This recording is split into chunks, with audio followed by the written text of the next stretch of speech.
E o tema da palestra desta hora é: teremos nós a consciência dos cuidados a ter conosco? A nossa vida, esta nossa encarnação, é mais uma oportunidade para o nosso aperfeiçoamento e precisamos de ter consciência disso. Somos espíritos imortais, criados para a felicidade e para a pureza. Portanto, o nosso destino é a pureza, é a bem-aventurança espiritual. Ninguém é perfeito. Nós somos seres imperfeitos, mas isso não pode ser uma desculpa para abandonarmos os nossos deveres. Estamos todos aqui para melhorar. O único que não precisa de melhorar é Deus. O nosso primordial compromisso é com nós próprios. E a nossa tarefa mais importante na Terra é desenvolver a nossa individualidade no decorrer da nossa longa jornada evolutiva. Haroldo Dutra Dias, numa das suas palestras, contou a seguinte história. Era uma manhã muito linda. Um grupo de pessoas estava reunido numa sala para receber formação com um profissional. O formador entrou na sala calado e distribuiu balões vazios e coloridos para cada participante. Juntamente com os balões, um palito bem afiado. E pediu para que todos os participantes enchessem os seus balões. Todas as pessoas começaram a encher, um pouco sem compreender muito bem o que é que era pretendido e qual seria a finalidade. E o formador disse: encham bem. Alguns exageraram, claro. Estouraram o balão, precisaram de o substituir. E quando todos tinham os seus balões bem cheios, o formador pede para os fecharem e pede para cada um segurar o seu balão em pé, com a mão esquerda e com a mão direita o palito. E diz para o grupo que estava em formação: eu vou contar até 3 e tenho uma orientação. Proteja o seu balão. 1. A adrenalina já estava a aumentar. Havia pessoas que já olhavam para a frente, para os lados, para trás, a delinear uma estratégia de ação. 2. E quando ele disse 3, foi um alvoroço na sala. As pessoas passaram por cima das cadeiras para furar o balão do outro e não permitir que o seu fosse furado. E o formador calmo a observar. Conclusão: passado muito tempo, 15 segundos, não havia um balão cheio na sala e todos estavam com aquela expressão feliz de dever cumprido. Dava para perceber a felicidade que se irradiava em todos. Cumprimos o dever. E o formador pegou no microfone e disse assim: eu acho que vocês não compreenderam o que eu pedi. E o rosto das pessoas foi de perplexidade. E ele disse assim: eu não pedi para ninguém furar o balão do outro. Eu pedi para que vocês protegessem o vosso balão. E então, com esta história, podemos concluir que este é o grande desafio do espírito que encarna na Terra, ou seja, proteger o seu balão. O nosso balão são os propósitos que nos trouxeram a este mundo. O nosso balão são as razões que fizeram com que nós estivéssemos encarnados nesta existência atual. O nosso balão são os nossos sentimentos, os nossos deveres pessoais. Eles são intransmissíveis, são nossos, não são de mais ninguém. Não importa qual é o balão do outro, o que importa é o nosso. Porque quando desencarnarmos, não teremos que prestar contas sobre os deveres dos outros, mas sobre os deveres que nos trouxeram a esta existência corporal atual. Acontece que quando encarnamos, esquecemos-nos e achamos que o palito que trazemos é para furar o balão do outro e não para proteger o nosso.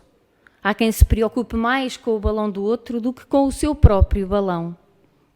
Muitos acreditam que os seus deveres são corrigir e reprimir as atitudes alheias, ou seja, que o seu dever é corrigir, mas o nosso dever é corrigir as nossas atitudes. Teremos nós a consciência dos cuidados a ter connosco, dos cuidados a ter com o nosso balão? A primeira coisa que temos de fazer é saber quem somos nós. É termos a noção do nosso tamanho. Mas os nossos olhos, o olho do encarnado, tem uma característica curiosa.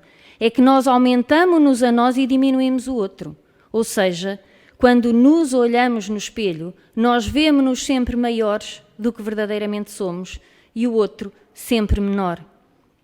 Nós não vamos ser capazes de melhorar em nós aquilo que não vemos e que precisa de ser melhorado. Este é o primeiro cuidado. Ver, assumir, aceitar. Aceitar, eu sou deste tamanho. Aceitar, as minhas dificuldades são estas. Aceitar, as minhas lutas são estas. Aceitar, estas são as minhas lições. Sem isto, nós não melhoramos. Cada um de nós é um ser único. Por que é que nos comparamos? Caetano Veloso tem uma música que diz: cada um sabe a dor e a delícia de ser o que é. Às vezes olha-se para uma pessoa e acha-se que seria uma delícia sermos aquela pessoa. Nós é que pensamos isso, não é? Não existe comparação. É o mesmo que quiséssemos comparar uma maçã com uma laranja.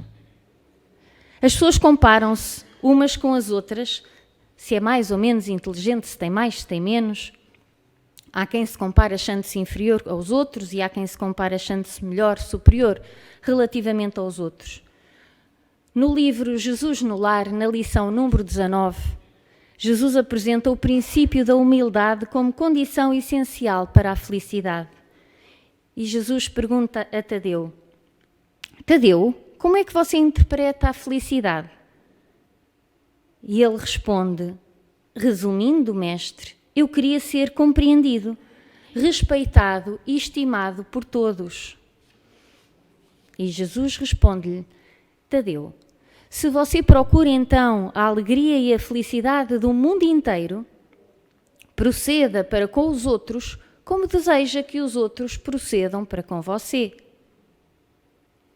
Temos de compreender as palavras de Jesus quando ele diz: vigiai e orai para não cairdes em tentação.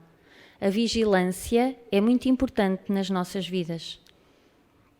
Devemos vigiar os pensamentos que entram na nossa mente. Precisamos de estar atentos aos sentimentos e atitudes como o orgulho, o egoísmo, a ira, a mágoa, a culpa, a vingança, a vaidade e o interesse pessoal que nos desequilibram e que nos levam muitas vezes a ter atitudes que irão comprometer-nos em várias existências. O que fazemos ao outro voltará para nós. Somos todos irmãos. Ninguém é mais do que ninguém, mas também ninguém é menos do que ninguém. Não há melhor nem pior. Há uns que estão numa condição mais evoluída, outros numa condição mais atrasada. A evolução é um objetivo comum, mas não estamos a competir com ninguém.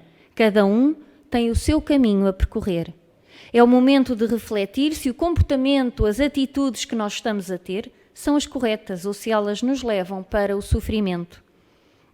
A felicidade, a alegria, a tristeza estão nas nossas mãos. Quem vai escolher se somos humildes, pacientes, caridosos, amorosos, somos nós. Nós temos o nosso livre-arbítrio, ou seja, temos o poder da escolha. Cuidemos dos nossos pensamentos, dos nossos comportamentos, das nossas atitudes. A palavra de ordem é equilíbrio. O equilíbrio, a paz, o bom senso são conquistas diárias, são conquistas do património do nosso próprio espírito. E a luz que trazemos dentro de nós, para que ela possa ser acesa e manter-se acesa, depende única e exclusivamente de cada um de nós.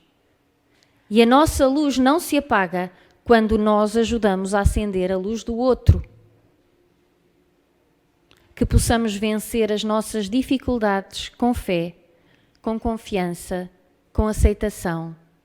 e que possamos fazer aos outros, comportarmos-nos com os outros, tal e qual, como gostamos que os outros se comportem conosco, ou seja, com amor.